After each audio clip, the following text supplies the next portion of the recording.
Hi, I'm Chief Meteorologist Natasha Stenbock, and I have two little helpers with me today. I'm going to teach them how to make their own thermometer. There's a couple ways you can read temperature, right? If you guys have a fever, we'll use this. But, oh, don't put it in there. We have our alcohol solution, and we have our cold water. Very important, the water needs to be cold. And you can color it whatever color you like. We chose red.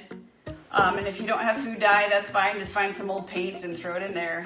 Have some Play-Doh, have a straw, and an empty container. Hot water, because this is what we're going to use to show the expansion of heat. Yeah. Don't touch, because it's way too hot. What? Can we do hot red water? Yeah, that's what it's going to be. Watch this. Hot red water. Okay, so we don't touch this. This is just for adults to handle, Keep right? it- Or cold water. It's colored in here.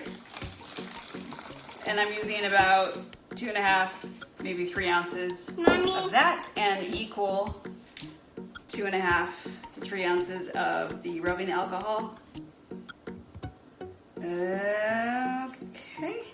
Mom. And we learned an important lesson, right, Austin? That we don't put our fingers in the alcohol and then lick it, right? We don't do that? Okay, good. Because that is extra dangerous.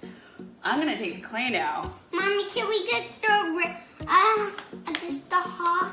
We're wrapping the clay around the straw just to keep it in place, but Mommy? we're also making sure that the straw is right above the bottom of the bottle. Just a second. Okay. Make sure it's right above the bottom of the bottle and not touching the bottom of the bottle. All ready? Let's see if it works. Okay, here we go. Putting it in the water. Whoa, that rose really fast. Whoa.